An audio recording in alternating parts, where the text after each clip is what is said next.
Hi, and welcome back to our next module. This one's going to be on Socrates and Protagoras. It's another one of the Socratic dialogues.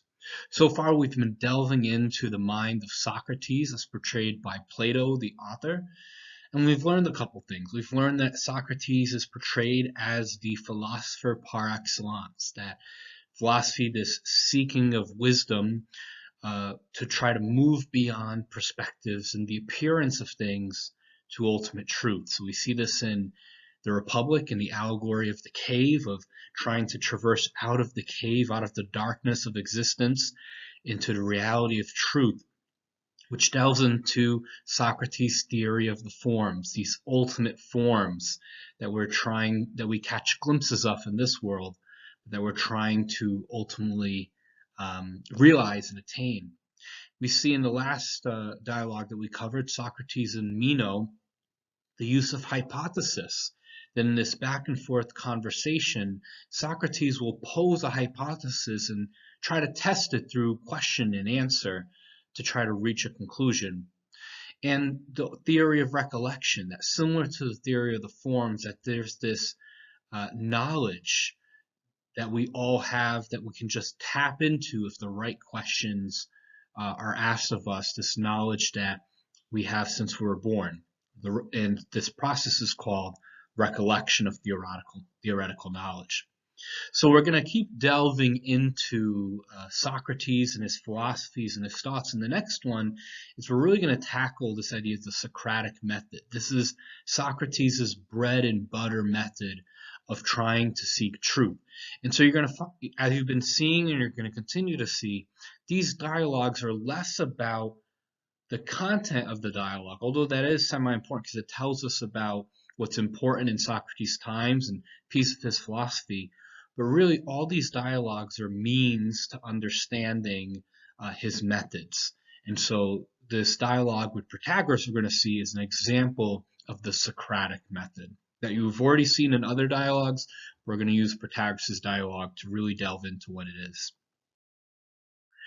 So first and foremost, as I said, depicted in this conversation with this gentleman Protagoras that we're going to get into in a little bit, surrounding courage and excellence, Socrates uses this method, the elenchus. We refer to it as the Socratic method, which is really a method of questioning. You might also hear it referred to as Socratic dialogue or Socratic questioning, to either help a person reach a new conclusion or to refute a claim that person is making. Socrates and a pupil, another person, would have a discussion on a particular issue, and through a series of questions, Socrates would set out to discover the driving force behind how that individual's beliefs and sentiments were shaped, and in so doing, get closer to the truth. So this back and forth of questioning is not seen so much as debate, so much as a workout, if you will, to try to get to the truth. Every time there's a question and there's an answer, and then you question that answer, you're refining that answer. Every time you refine the answer, you get a little bit closer to the truth, to that ultimate form in the theory of forms.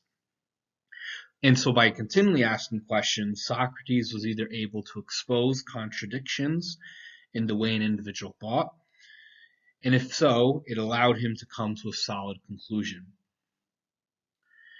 So really, there's four main steps to the Socratic method. You could even bear it down to three, but I'll give it four for the sake of argument. An individual makes an assertion, number one. Number two, Socrates points out the contradictions or weaknesses in that argument. Number three, you try to refine the argument based off of that. And number four, Socrates makes a final claim or proof. So in the first step, you'll see an individual make an assertion. In his discussion with Meno, Meno poses a question: what is virtue?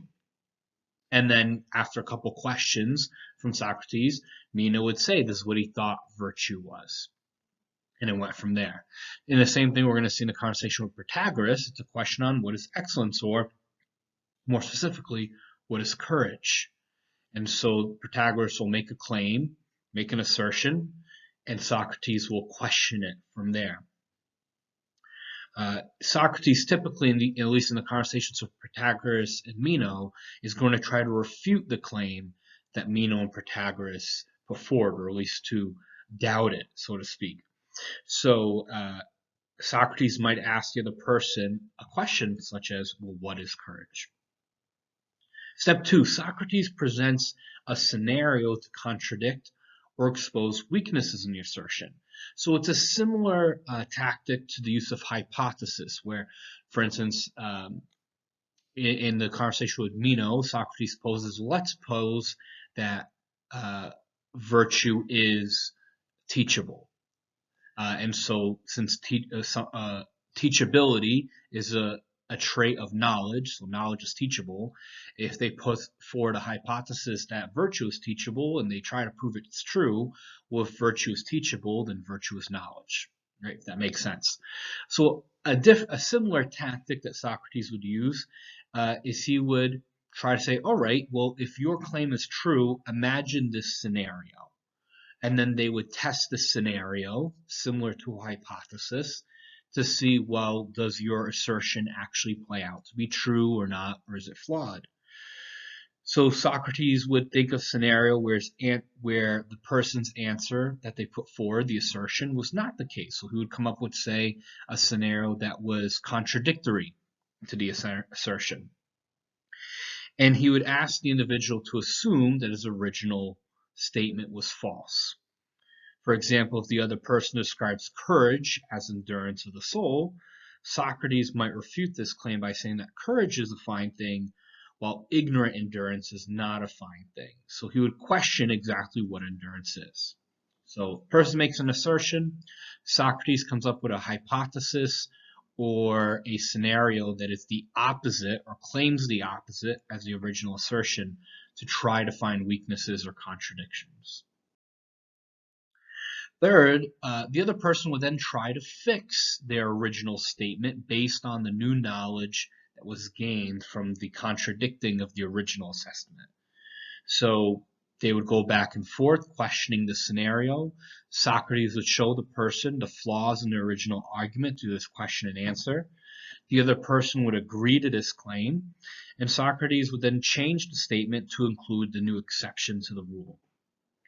And lastly, in his proof, which is really the point that Socrates wants to make from the beginning in the dialogue, Socrates proves that the individual statement is false and that the negation that he puts forward is in fact true.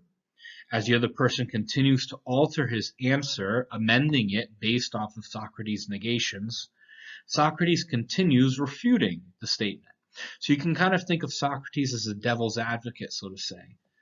Someone puts forward a statement, he contradicts it or creates a scenario that is the opposite of the statement to show what's wrong with the original statement, and we'll question that statement.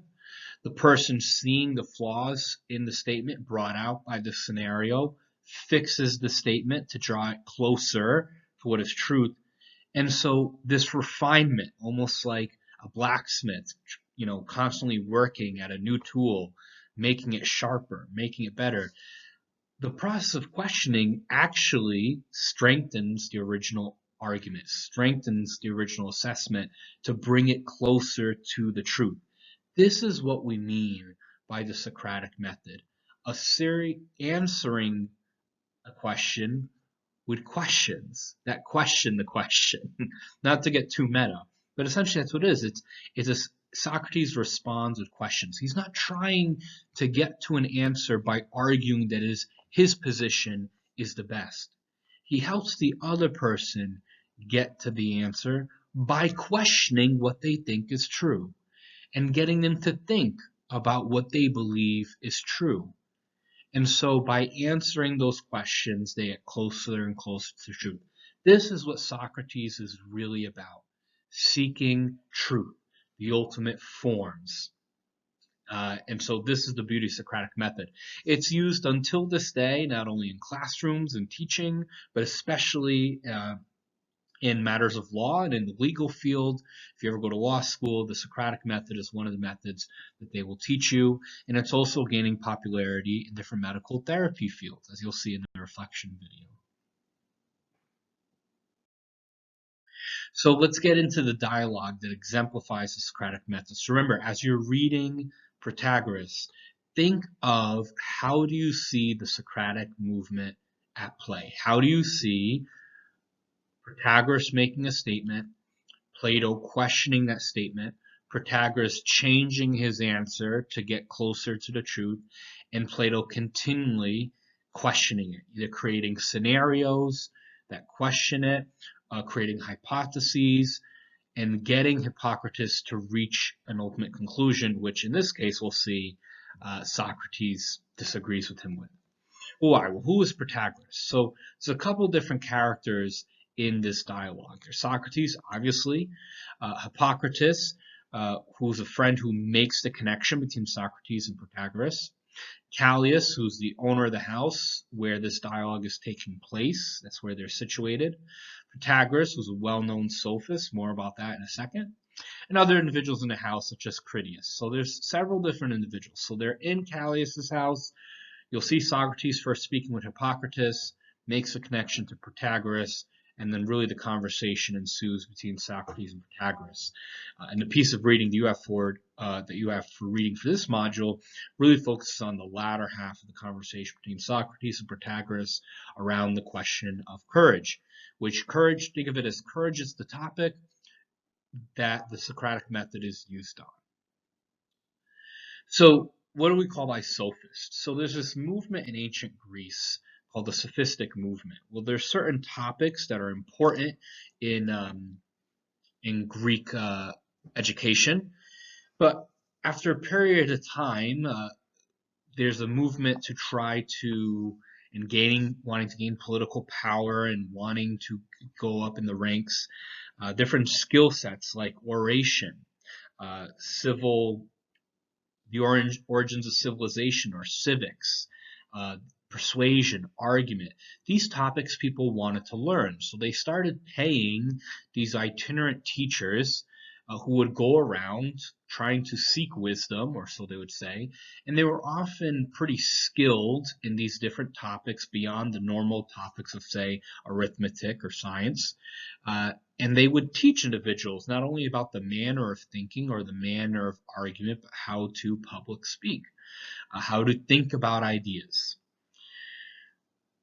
Socrates is pretty much compared as the antithesis of the sophist. So while he is influenced by the sophists, and some could argue he's a sophist himself, as he's an itinerant teacher also trying to seek wisdom, Socrates doesn't charge, and that's one of the things he distrusts the sophists on, is that they're kind of just making a buck. They get these followers, they say nice things, they maybe get a concept or two that makes them sound smart.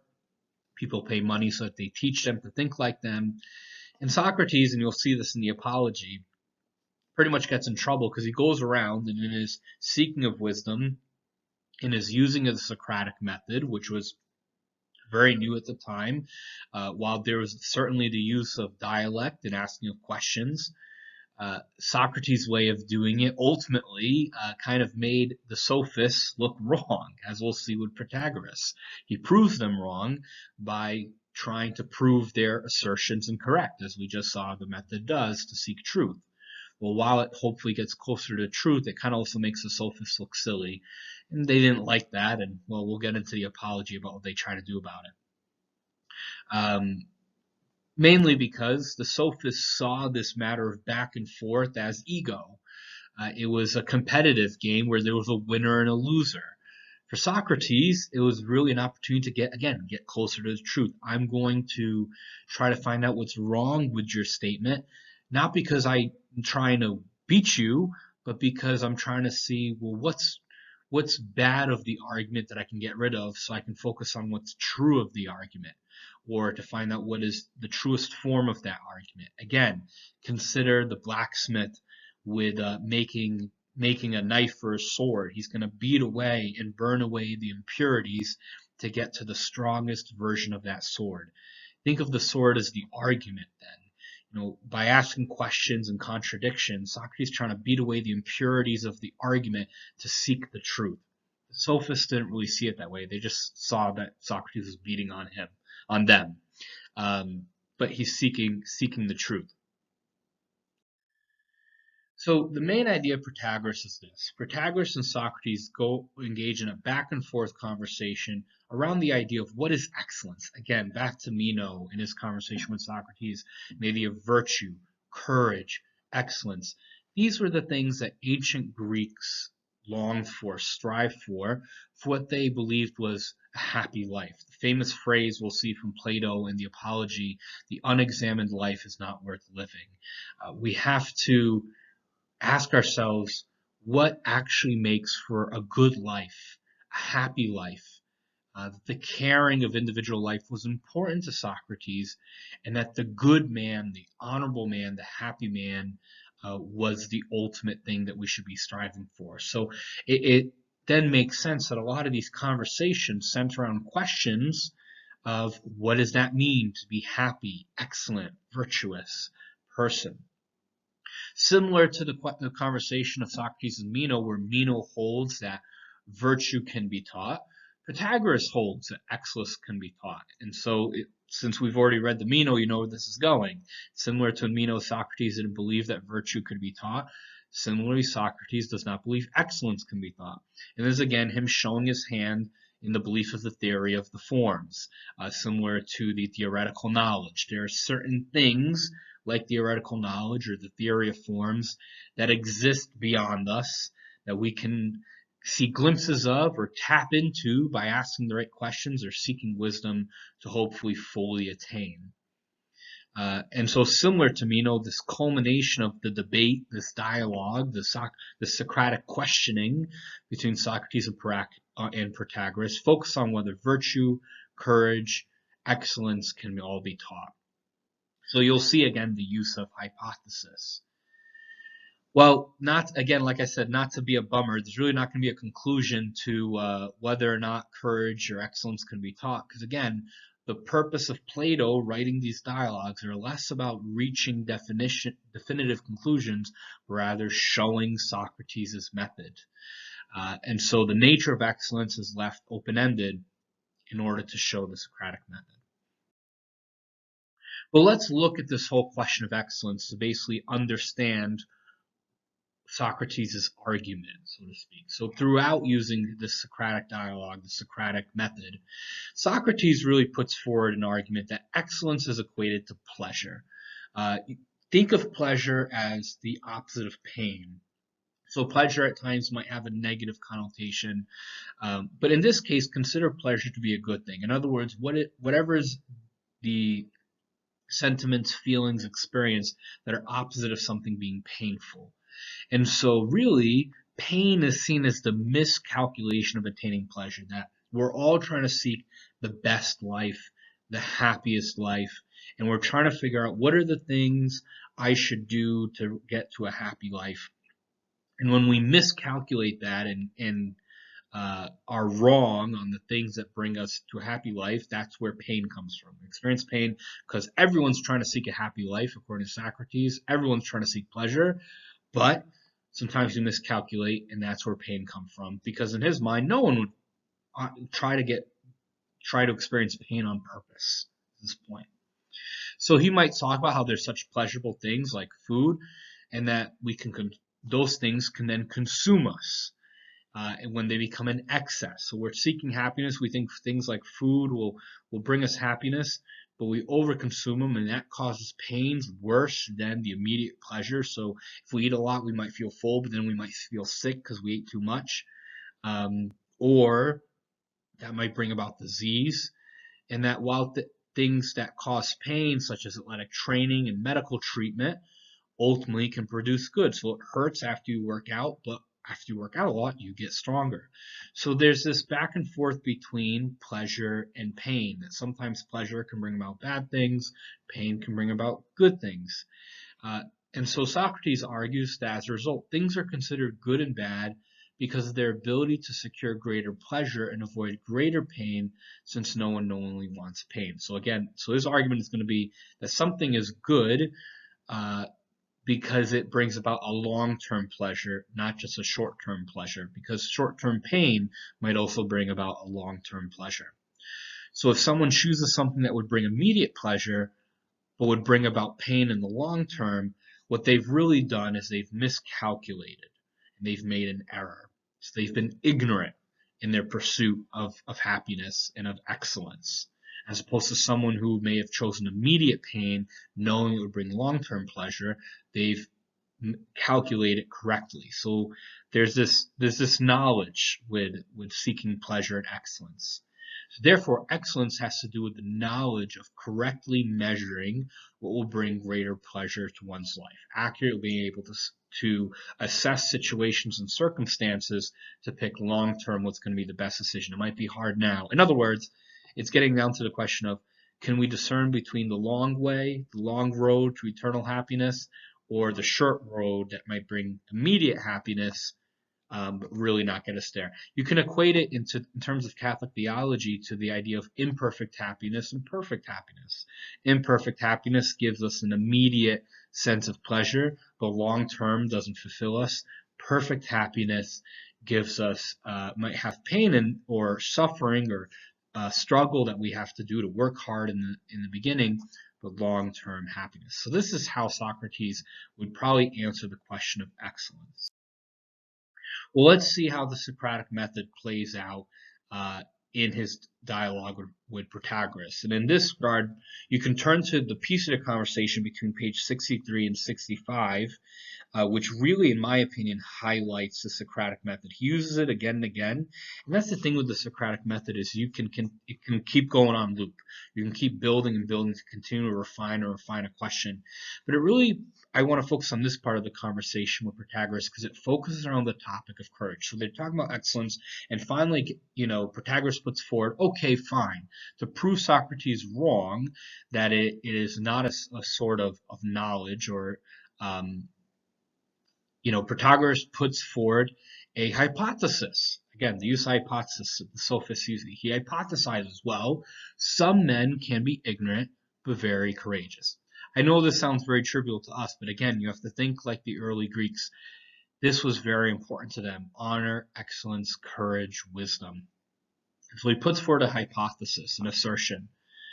Men can be ignorant, but very courageous. So we're going to see in this conversation, and you can look through as we're going through this, page 63, 65, how Socrates, rather than just arguing that he's wrong, questions his assertion to try to get Protagoras to answer his own hypothesis. So Socrates, again, the second step of the Socratic method, after Protagoras makes an assertion, presents a scenario to contradict or expose weakness. So he says, do the courageous seek fearful things or not? And Protagoras then amends the statement and says, well, the courageous don't seek fearful things because giving in to fearful things would be error and ignorance. In other words, if they actually sought after a fearful thing in the long run, they will have miscalculated pleasure. So he says, no, the courageous don't seek fearful things because that would be an error and ignorance, the opposite of pleasure and praise, which everyone desires. He says, okay. So then Socrates, we see the back and forth of the Socratic method, says, okay, well, if courageous people don't seek what's fearful, because that would be ignorant, well, let's think about this scenario, the use of scenario. Courageous people and cowards go for what they're confident about, what they're sure they can do. So don't they go for the same thing?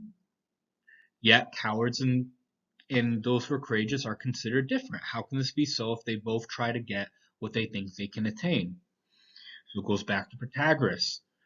Well, he says, well, because he can't state that those who are courageous and those who are cowards are the same, because logically you can tell, well, there's something that makes people who are courageous and those who are cowards different. So how do I rectify this scenario that Socrates has put forward, saying that they both try to go for what they can attain? So Protagoras then says, well, cowards go for what cowards go for are known to be different than that of courageous people, such as wanting to go to war. So war in ancient Greece was seen as something honorable. Only those who are courageous would obviously want to go to war. Those who are cowards wouldn't want to go to war. They'd run off from that. So even though they go about what they're confident, what they think they can really get, Protagoras is going to fix the statement. Well, no, you're right. They go for different things. So then Socrates returns and he goes, well, something like going to war is praiseworthy. Since what is praiseworthy is considered good, at least in ancient Greece, then why does the coward reject going to war if it's praiseworthy? That's what he should be trying to go for, right? Everyone should be trying to go for what's praiseworthy. Why does the coward do it then?